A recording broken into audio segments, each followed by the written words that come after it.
coming home, I'm coming home. Tell the world I'm coming. Приветствую всех, с вами Хулды, и мы продолжаем проходить игру Guilty Parade, парад виновных или парад осужденных, как-то так, если правильно перевожу. Остановились на супер моменте, где мы подстрелили того солдата, вражеского солдата, который взял Элиоса в заложники, если сейчас правильно его имя помню. Кстати, можно будет в истории глянуть. Да, Элиос. Вот, как какой-то терминатор, хотя, может быть, нас натаскивали, хотя, конечно, крайне так метко, блин, что мы даже не целясь нормально выстрелили. Так, ладно, все, хватит. Пора прочитать то, что было.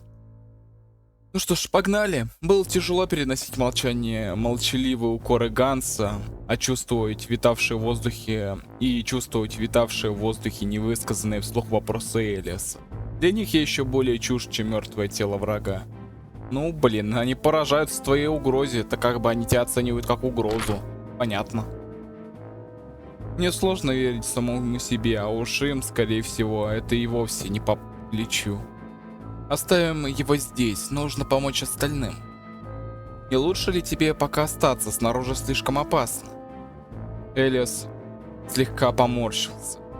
Может, ему неприятно, что я так прямо указал на его недостаток? Немо прав, сейчас тебе лучше отсидеться в безопасности, да ты нам нужен живым. Ты сам это знаешь. Лицо Элиоса стало отстраненным. Вы правы, я буду в подвале, пока все не закончится. Ну, прости, Элиос, у нас главный мозг команды, как я понял, он мозг. А как это, блин, я забываю, что нужно же на любой клик именно будет происходить переход на следующую сценку. Мы с Гансом вышли из радиорубки.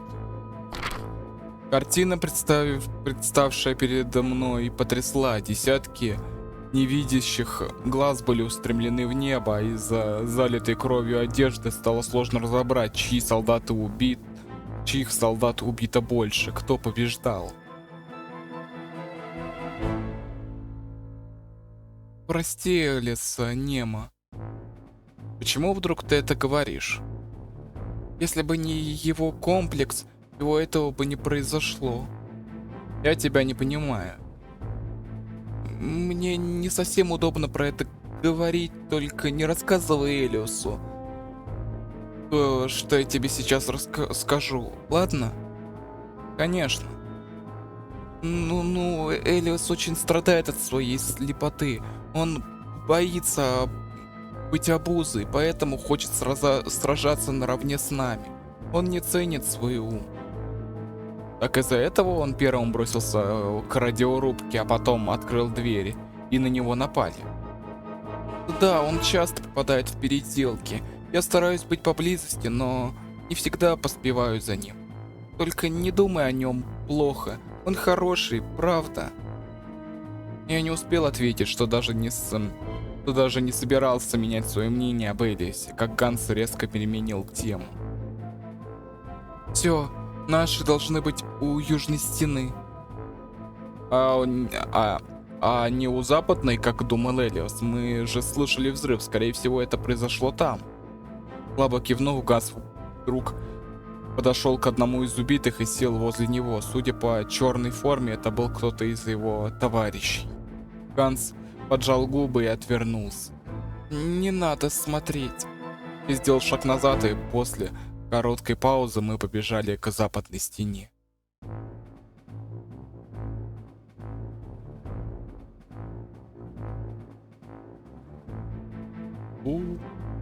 Проломили. Шум сражения у западной стены мы слышали издалека, и к этому месту подбирались осторожно, стараясь скрываться за деревьями. Я видел всех, с кем мне сегодня утром довелось познакомиться. Они сражались отчаянно и умело. Пока мы с Гансом прятались в кустах, позади раздался топот десятка ног. Это было подкрепление, о котором просил Элиос. Ганс отправился сражаться вместе с ними. Я тоже не мог остаться в стране и выпрямился во весь рост. Нужно сражаться, нужно им верить. Они делают для меня то же самое. Я хотел было воспользоваться револьвером, но откуда-то сбоку на меня набросился человек и прижал к земле.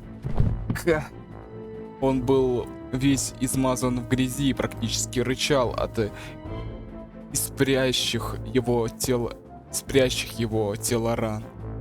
Я попытался его оттолкнуть, но тот только сильнее сжал мои плечи. «Подохни, подохни!» Он на секунду убрал одну руку, чтобы взять камень. Этого мгновения хватило, и я смог с ним перекатиться и сесть сверху. Блэк начал извиваться и пытаться меня сбросить. Тело двигалось на автомате, я вцепился сопернику в глотку и начал душить. Солдат умирал недолго. После его убийства я подобрал револьвер, слез с трупа и начал стрелять по противникам из-за кустов. Патронов было мало, поэтому я вышел из укрытия и бросился в бой в рукопашную. С первым набросившимся удалось расправиться быстрее. На второго я напал сам и свернул ему шею. После этого на меня кинулись еще двое. Я успел заломить руку одному, а второй напал сзади и предплечьем сдавил мне горло. Невольно я выпустил заложника и вцепился в руки противника, пытаясь оторвать его от себя. Мелюзга. Он начал раскачиваться из стороны в сторону от нехватки кислорода и невозможности выпутаться из его цепкого захвата. Мои ноги подкосились. «Долго подыхаешь, тварь!» Собрав остаток сил, я резко дернулся назад. Мой противник не устоял и упал на спину, потянув меня за собой. В это же мгновение хватка стала совсем слабой. Я с трудом сделал несколько коротких вздохов. Солдат подо мной не шевелился. Не успел я прийти в себя, как надо мной возвысился еще один человек. Он замахнулся, в его руках блеснул кинжал. Я резко откатился в сторону. Оружие пронзило моего недавнего врага. Из его живота потекла кровь. Новый противник упал на колени перед мертвецом. Черт, Адам! Не теряя ни секунды, я снова вскочил на ноги и схватил противника за голову. Уверенным движением мне удалось свернуть ему шею. Ядрите, прям эпик, блин. Сворачиваем шеи, душим. Нормальный эпик. Совсем скоро битва подошла к концу. Подоспевшее вовремя подкрепление помогло расправиться с неприятелем меньше, чем за час. После боя вся территория лагеря усеялась трупами. У меня снова возникло двоякое чувство, будто война меня не особо пугает. Ну, скорее всего, да. Это шок, последствия амнезии или неискренняя привычка. Неискоренимая привычка. Скорее всего, не привычка. Скорее всего, ты давненько уже в этой войне присутствуешь. Я старался не обращать внимания на эмоции, но внутреннее чутье шептало, что это подсказка к загадке моей прошлой жизни. После сражения, отстояв территорию у врага, мы снова собрались в подвальной комнате. Лица солдат выглядели уставшими. Столкновение с противником вызвало гамму сложных чувств, казавшихся привычными и в чем-то совершенно новыми. Пока я не мог дать конкретную оценку своим мыслям. Они кружили в голове неясным облаком, уловить которые я еще не мог. И как они только нашли нас, никогда подобного не было. Что-то всегда происходит впервые. Хельга снова приняла свой безразличный вид и закурила. Ее перекошенное от злости лицо на поле боя казалось мне теперь выдуманным.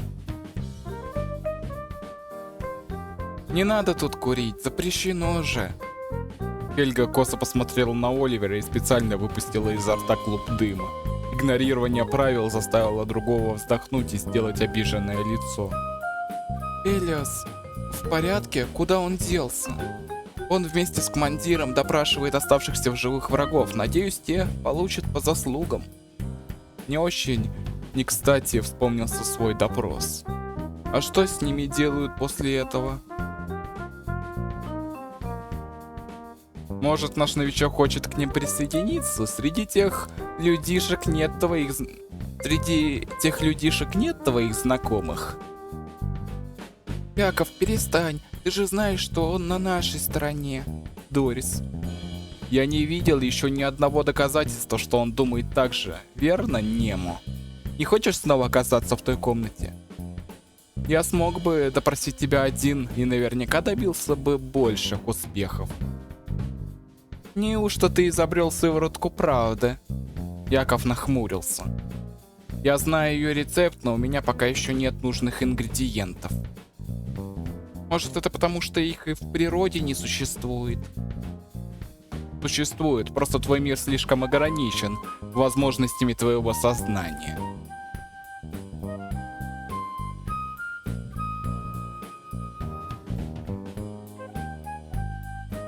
Ров хотела накинуться на Якова, но ее остановила Хельга, обхватив за плечи и подтащив к себе поближе.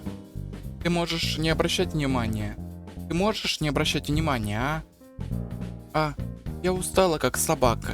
Чё теперь непонятно, что делать с трупами наверху. Поломанными стенами и неработающим оборудованием. Хельга права. Ганс вдруг раскраснелся и опустил голову. Его слова остались без внимания. Должно быть, сегодня до вечера там наведут... Должно быть, сегодня до вечера там наведут порядок. Я слышал, восстанавливать немного, только стены и часть оборудования на тренировочной площадке. А нам сидеть тут? Снова? Скорее всего, да. Командир сказал, что чтобы я пока не выпускал вас из казармы. Мне хотелось бы, но не могу. Почему только к нам такие требования? Генерал опять что-то Олдрику наболтал. Олдрик?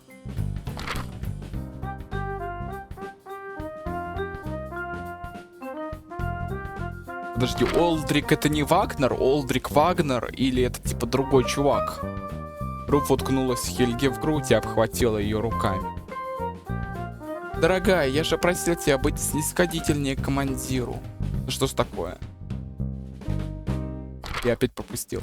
Дорогая, я же просил тебя быть снисходительнее к командиру. Он и так многое для нас делает. В ответ Хельга поежилась и попыталась отодвинуть от себя Руф, но та крепко в нее вцепилась и глупо захихикала, воспринимая недовольство как игру. За их действиями особенно внимательно наблюдал Ганс и Вольфганг. Руф, Хельге неприятно. Тебя не спрашивали. Хельга только держит лицо перед нами.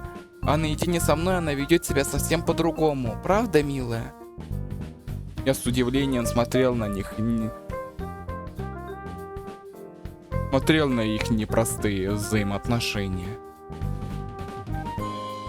Хельга закатила глаза и уже увереннее оттолкнула от себя Руф. Сначала та выглядела разочарованной, а потом ослепительно улыбнулась. Продолжим тогда в комнате, лапочка. Дорис, сегодня ты спишь в другом месте. Дорис вся сжалась и коротко посмотрела на Руф, а та как будто совсем не замечала реакцию на свои слова.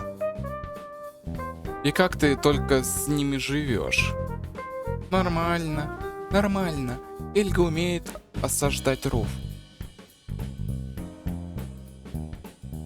Ничего подобного, Дорис просто не нравится, что она не в моем вкусе. Вот ревнует, не слушайте ее. Дьявол, Руф, на сегодня твоих историй предостаточно. Оставь хоть что-то на завтра. Но это правда. Все девчонки имеют хороший вкус, поэтому неудивительно, что за мной весь лагерь бегает. Скажи, Вольфганг, что я не вру. Ты же недавно составлял опись моих поклонниц. Давай зачитывай. Должен же и Немо знать, к кому соваться не стоит. Я же говорил, у меня нет таких намерений. Руф вдруг заговорчески подмигнула. Мы мужчины, переменчивый ветер в долине страсти. Достигнув и ослепив один источник живительной влаги, стремимся попробовать и следующий. Испив, точнее, ослепив. Испив. Вольфганг неожиданно затрясся и так сильно сжал губы, что у него на глазах выступили слезы. Это он смеется? Но его смех продолжался недолго. Заметив устремленные на себя взгляды, он прикрыл рот закрытым дневником и начал тихо покашливать. Я не понимал, что происходит вокруг. Они вроде и говорили серьезно, но о такой чепухе словно позабыли, что недавно убивали других людей. Или это только представление? Ну тогда чего ради? Вольфганг затих так же быстро, как и начал смеяться. Он снова нахмурился и торопливо зашуршал страницами дневника. Его глаза быстро забегали по страничкам записей. Руф выпрямилась, что даже стало казаться немного выше и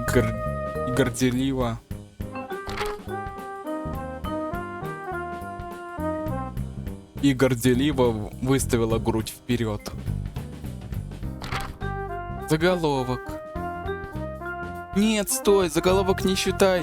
Он ничего не значит. Почему нет? Может, там список девушек, с которыми ты успела изменить Хельги? Руф в ужасе посмотрел на свою подругу, но та продолжала, как ни в чем не бывало, курить и даже не обращала внимания на происходящее. Конечно, нет. Я предан Хельге, мне никто больше не нужен. Это они сами ко мне пристают. Она попыталась вырвать у Вольфганга дневник, но тот упрямо вцепился в него. Руф заговорила притворно ласково, но я уловил в ее голосе с трудом сдерживаемую угрозу. Вольфганг, давай я сама прочитаю, все-таки это личная информация. Но тот не отпускал. Нет, только я могу читать свой дневник, я больше его тебе не дам, ты уже смеялась надо мной. Руф вдруг замерла, грозно посмотрела на уже порядком перепуганного, но все еще упрямого Вольфганга и отпустила записную книжку. Тот покачался, но все-таки устоял. Он прижал дневник к себе и поправил съехавшие очки. Ну и не надо, там много девушек записано, так что учтите, на вас они даже не посмотрят. Мне было непонятно только одно. Это я и спросил.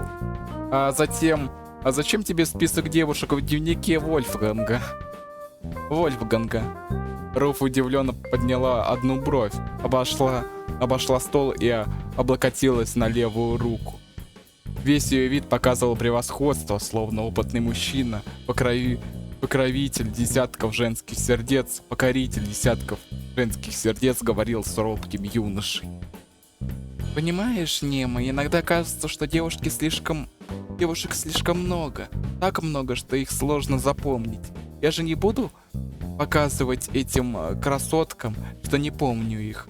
А они любят подходить и болтать о пустяках, вспоминать прошлые встречи. Хорошо, когда рядом есть Вольфганг, он может подсказать мне, где и когда я виделся с каждой цыпочкой.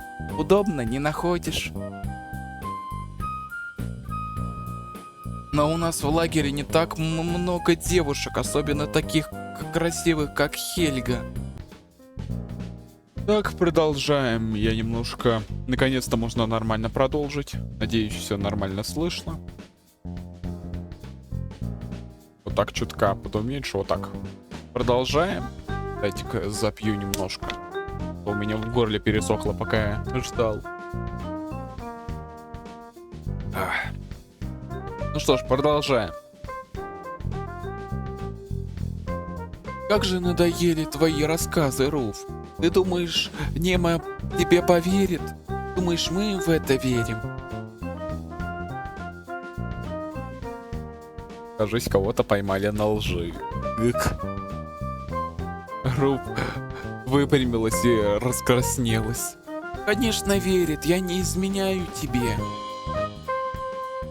Затем она начала заверять Хельгу в искренности и неизыблемости своих чувств. А на это получала равнодушный ответ. Ганс совсем сконфузился и встал за моей спиной. Мы так и не решили, что делать с нашим господином Немо. Не кажется ли вам, что нападение на наш лагерь и его появление здесь слишком удачно совпали? Может, первое следствие второго? Разгоряченная речь Руф остановилась. Теперь все взгляды обратились на меня и Якова. Я почувствовал себя некомфортно. Что, если это действительно так? Мы же говорили на эту тему, Яков, он не предатель. Ты просто хочешь так думать, Оливер, потому что если Немо предатель, то это добавит тебе проблем. Нет, потому что я привык к нему и уже не могу представить его на стороне врага. Оливер улыбнулся, но я ничего не почувствовал за этим довольным выражением лица. Его улыбка казалась чистой воды формальностью. Из всех присутствующих я меньше всего хотел верить именно ему. Так, продолжаем. Это все потому, что ты не можешь, ну, ты понимаешь. Она умолкла и виновато поджала губы. При первом знакомстве я не заметил в Доре столько пугливости и стеснительности, сколько в ней было сейчас. Ну, прости уж, она обращается к Якову, а Яков по своей природе, ну, он такой довольно хладнокровный. И все остальные наши товарищи на нас смотрят с таким, вот примерно как в Вольфганг. Вот примерно такие взгляды в них читаются, абсолютно во всех. Вы все что-то не договариваете. Думаете, я не заметил эти недомолвки, переглядывания? Вот Немо и показал себя во всей красе. Он за нами наблюдает, вынюхивает. Ну, скажи, что я не прав? Я опешил. Яков презрительно улыбнулся, словно смог одержать верх. Он совершенно исказил смысл моих слов. Я не вынюхиваю, я пытаюсь приспособиться. И не знаю, где правда, а где ложь. Кто я и где мое место. Мне приходится узнавать много нового не только о себе, но и о мире. Сделал ли ты сегодня хоть что-то полезное для нас? Как проявил себя? Думаешь, тебе можно верить? Почему ты заслуживаешь знать наши секреты? Яков поступает нечестно. Из-за его провокационных вопросов на меня обращено пристальное внимание. Так что же делать? Преданность — это убийство, я еще не разобрался. Еще не разобрался сразу не подойдет, потому что это сразу вызовет еще больше подозрений. Получается, что мы не определились, и версия Якова про то, что мы все-таки шпион, и подкрепиться. Преданность — это убийство также не подойдет, мы на войне все-таки, как-никак. И мы уже убивали. Вот. И вот этот вопрос, он двоякий, да, с одной стороны мы типа как-то пытаемся, так скажем, ответить не, как сказать, двояко. Мы пытаемся ответить двояко.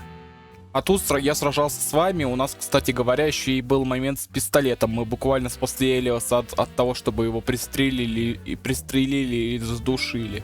Тут уж нас точно никто не сможет опровергнуть. Я сражался с вами. Мы вместе сражались, вы все это видели, я убил ни одного вашего врага.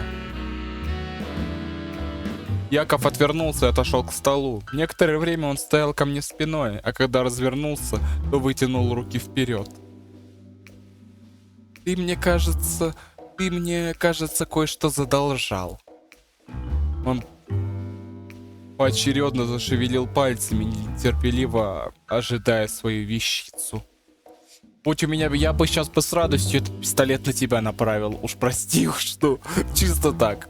Подойдя к нему, я вытащил револьверы из ремня и вложил в протянутую руку. Яков не сразу его спрятал. Сперва долго пытался разглядеть что-то в моих глазах. Некоторое время, простояв неподвижно, я вскоре отвернул голову.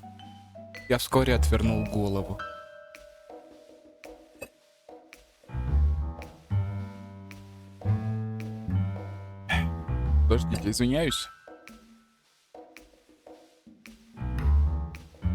Вот Вот это и удивительно, ты не испугался, ты быстро принял решение сражаться на нашей стороне.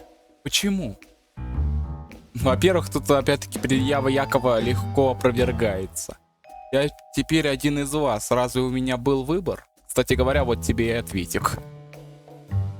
Яков ухмыльнулся и отвернулся. Он начал крутить на пальце полученный назад револьвер. Еще Немо помог сегодня Элиусу. Если бы не он, я не знаю, что бы сделал тот человек. Может, даже убил нас. Немо сегодня очень помог. К слову, замечу, что воевал он не как новичок, а наравне с нами. Даже лучше.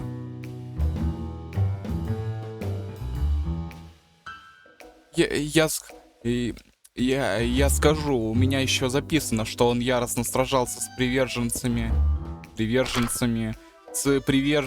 старой системы и сжитой себя эпохи, полными суеверия людьми. Теми... Вольфганг не успел договорить, его прервала Дорис. Это, наверное, сказывается его прошлое. Он бы не дожил до сегодняшнего дня, если бы не умел сражаться. Я так думаю. И в самом деле, не будем делать поспешных выводов. Немо пока не сделал ничего плохого. Не стоит его подозревать. В том-то и дело, что пока он нас не предал, нужно опередить его. Или одновременно настроить единственного крайне хорошо обученного солдата против вас. Яков, ты снова начинаешь подозревать без причины. Заканчивай с этим. Надоел. Вечно добавляешь нам еще больше проблем. Именно, Хелька права. Ты посмотри, какой он милашка. Разве с таким лицом бывают предатели? С умилением произнеся эти слова, рука подлетела ко мне и грубо потрепала по щекам. Я не сразу смог отстраниться. На происходящее Яков смотрел со смесью досады и раздражения. В том-то и дело, его лицо не подходит внутреннему содержанию, а в этом есть что-то лицемерное. Ты бы тоже мог быть милым, не умея разговаривать.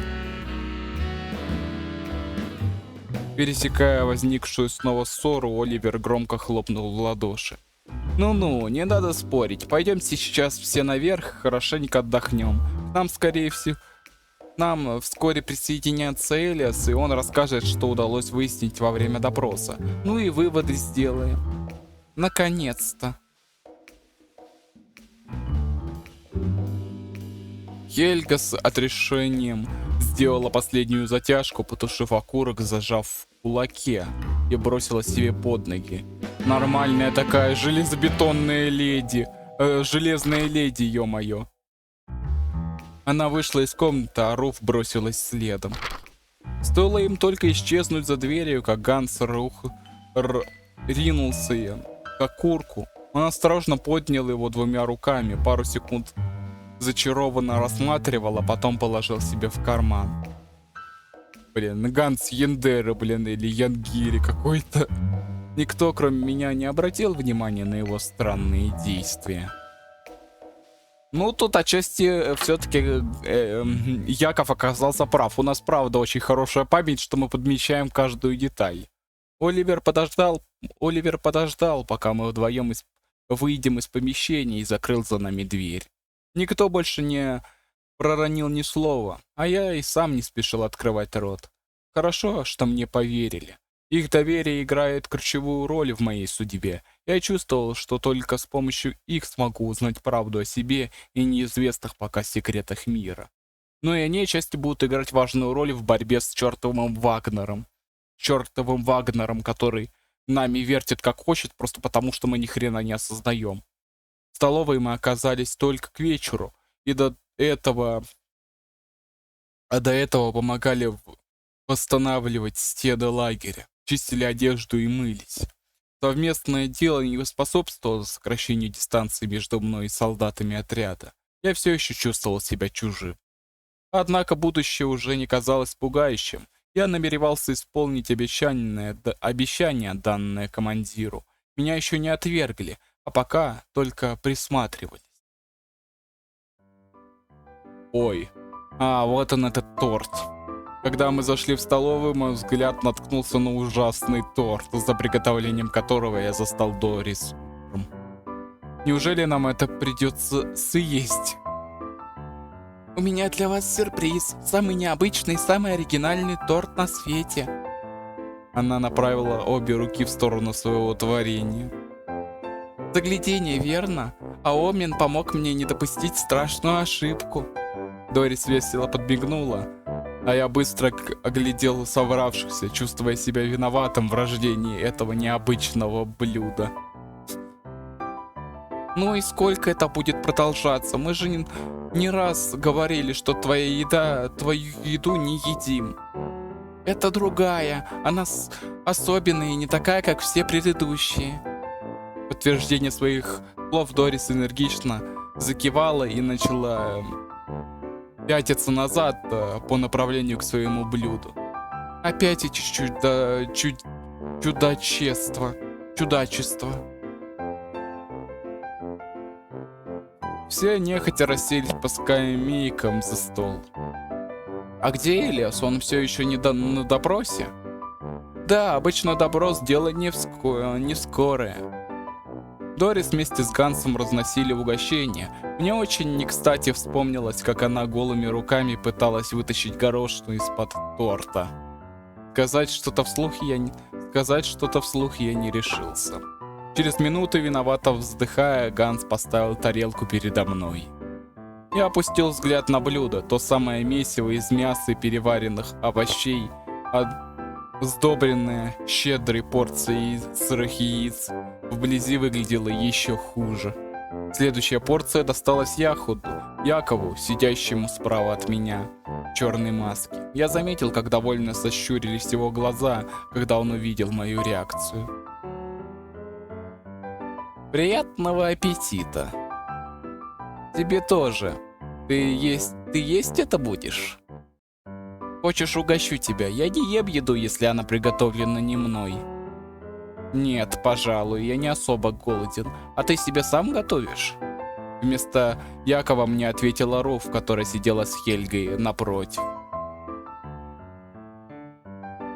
Ты еще не понял, Нему? Яков отбитый на голову. Живет в своем мире предателей и врунов. Думает, будто бы хотел от него избавиться. Хотя тут он прав. Руф силой вонзила вилку в свой ужин, а Яков нахмурился. Именно поэтому предосторожность никогда не будет лишней. Кто-то из вас мог с легкостью подсыпать мне в тарелку мышьяка или цианид.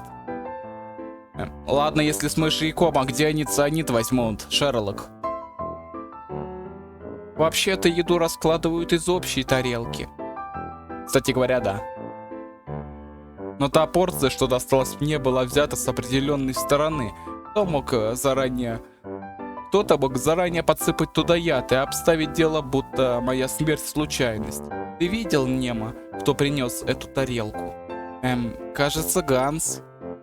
Именно, это сделал Ганс. Он специально накладывал еду за спиной Дорис, чтобы быть незаметным, а потом принес тарелку мне. При этом обогнул стол. Он отвлекал внимание. Снова. Он просто нес две порции. Одну дал Хельге, а вторую тебе. Наверное. А почему бы не сделать наоборот? Сначала мне, а потом Хельге? Яков говорил выразительно, с интонацией, словно подводил нас к единственному правильному ответу. Да потому что Ганс грязный извращенец. Он прислуживает Хельге, чтобы скрыть свои пошлые намерения за галантностью. Уж я мужиков знаю, только и думают, что... Она не успела договорить, Яков покачал указательным пальцем, а Хельга тихо буркнул. Не неси чепуху. Посмотри, наши с Хельгой порции сильно отличаются. Ее наложено аккуратно, в то время как моя вся перемешана. А почему? Потому что туда что-то подмешано. Как бы весь торт, он вообще не выглядит нормальным, чтобы его нормально вообще можно было наложить как-то нормально, чтобы он не рассыпался. Закончив изобличающую Ганса речь, Яков победоносно отодвинул от себя тарелку, а затем наклонился ко мне.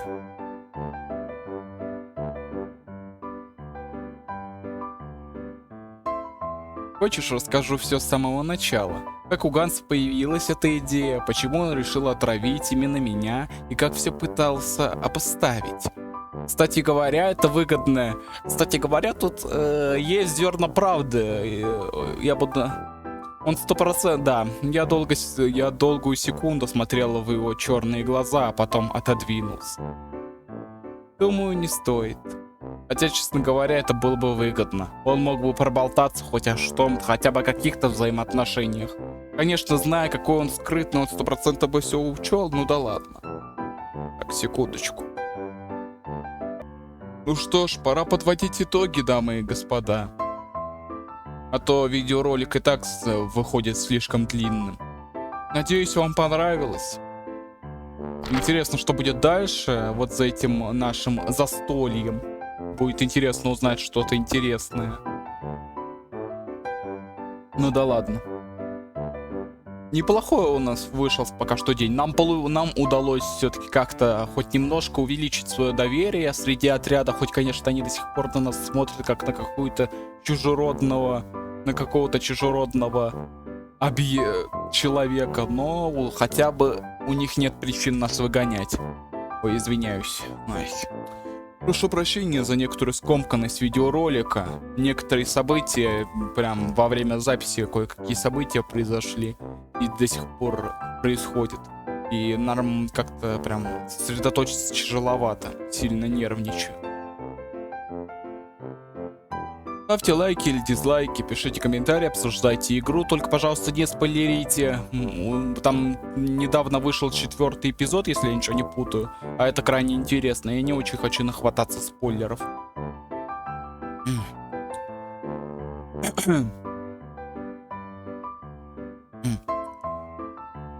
Пишите также, предлагайте игры в комментариях, буду рад их приобщить к общему списку. Загляните в описание, там будет ссылочка на мой Discord сервер. И не забывайте жать на кнопочку подписаться на колокольчик. Так вы о новых видео узнаете и пополните нашу маленькую, хотя уже не такую уж и маленькую, но крепкую семью, которая становится все больше и больше. И с вами я, конечно же, не прощаюсь. Скоро увидимся!